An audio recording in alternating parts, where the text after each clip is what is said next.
Assalamualaikum warahmatullahi wabarakatuh. Perkenalkan, nama saya Dwi Zulianto dengan NIM 19103011129. Saya dari kelas fisioterapi 5C1. Baik, kali ini saya akan menjelaskan apa itu frozen shoulder. Frozen shoulder itu sendiri adalah nyeri dan kaku di area bagian bahu, yang dimana untuk penderitanya dapat merasakan kesakitan atau kesulitan dalam melakukan aktivitasnya sehari-hari. Contohnya seperti memindahkan barang atau mengangkat barang, terus ketika sedang mandi maupun ketika sedang menyisir. Lalu ini juga bisa berjalan selama berbulan-bulan, bahkan sampai bertahun-tahun. Lalu untuk frozen shoulder itu sendiri terjadi karena adanya penebalan jaringan-jaringan atau jaringan yang menyerupai parut, yang kemudian jaringan tersebut menempel erat di bagian area sendi bahu, sehingga itu menyebabkan area sendi bahu mengalami keterbatasan. Lalu selanjutnya untuk tulangnya yang di frozen shoulder itu ada humerus, terus scapula, dan juga clavicular. Terus untuk sendinya itu ada glenohumeral joint, acromion-clavicular joint, dan sternoclavicular joint. Lalu untuk otot-ototnya itu ada pectoralis major, pectoralis minor, terus deltoid, lalu latissimus dorsi, supraspinatus, infraspinatus, teres minor, dan juga subscapularis. Lalu selanjutnya untuk pemeriksaan spesifiknya, kalau boleh tahu nama Bapak siapa ya? Saiful. Lalu untuk usianya 47 tahun. Terus untuk pekerjaannya, Kuli bangunan. lalu untuk alamat rumahnya di mana Pak? Godean. Oke.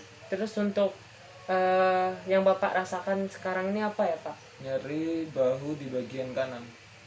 Terus pada saat saya mengangkat tangan itu terasa nyeri. oke. Terus kalau boleh tahu itu sudah berapa lama ya Pak terjadinya? 4 bulanan. Terus selanjutnya Bapak ada riwayat penyakit dahulu? Tidak ada. Terus untuk riwayat keluarganya? Tidak ada. Nah, untuk pemeriksaan spesifik dari Bapak itu tekanan darahnya itu 120/80. Lalu untuk denyut nadinya itu 68 per menit. Lalu respirasinya atau pernapasannya 17 per menit. Lalu untuk suhunya 36 derajat Celcius. Lalu untuk inspeksinya, inspeksi bagian statis itu tidak nampak pucat, terus tidak terjadi odem, dan juga bahu tetap simetris bagian kanan dan bagian kiri. Lalu untuk dinamisnya, si pasien nampak menahan nyeri saat tangannya diangkat atau digerakkan secara pasif maupun secara aktif, dan ini terjadi kurang lebih 4 bulanan. Lalu untuk bagian palpasinya, suhu kanan dan kiri, suhu bahu kanan dan kirinya itu sama. Lalu terdapat nyeri tekan pada tendon dan otot supraspinatus, dan juga ada spasme pada otot-otot tersebut. Baik, untuk selanjutnya itu gerakan asimilasi dan juga imobilisasi. Dan untuk gerakan asimilasi kira-kira seperti ini. Tangan kiri di bagian scapula. Nah, ini untuk asimilasi 1, 2, 3, 4, 5, 6, 7, 8. Nah, itu untuk asimilasi. Lalu untuk imobilisasinya sama seperti tadi, gerakannya hampir sama. Tangan kita di bawah scapula seperti ini. Lalu kita imobilisasi 1, 2, 3, 4, 5, 6, 7, 8. Baik, untuk selanjutnya itu pemeriksaan. Untuk gerakan pertama itu angkat tangannya pelan-pelan ke atas Pak, ke atas sampai ke atas. Sakit? Turunkan Pak. Turun Pak. Tangannya saya angkat. Sakit? Terus untuk selanjutnya coba Pak untuk tangannya dorong keluar, nanti saya tekan. 1, 2, 3, 4, 5, 6, 7, 8. Baik, untuk pasien ini diindikasikan terdapat spasme pada otornya. Nah, untuk mengurangi spasme pada otornya itu bisa menggunakan stretching ataupun menggunakan massage. Lalu ada terindikasi di bagian tendonnya, itu bisa menggunakan ultrasound. Nah, untuk selanjutnya yaitu latihan atau untuk exercise-nya menggunakan terapen. Karena saya berhubung nggak punya terapen, jadi saya menggunakan alat yang lain. Coba Pak untuk ke depan seperti ini. Lagi turunin 1, 2,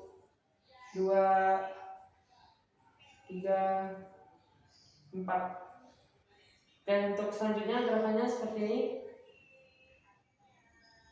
Bahunya diangkat seperti ini bahunya. Nah, ulang. Angkat 1, 2, 3, 4. Oke, cukup. Lalu untuk selanjutnya itu ke belakang. Ya, 1, lagi 2, 3, 4. Oke, dah.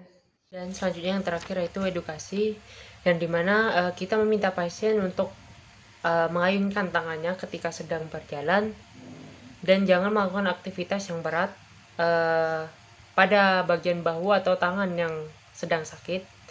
Dan juga dianjurkan untuk si pasien untuk kompres hangat, menggunakan kompres hangat.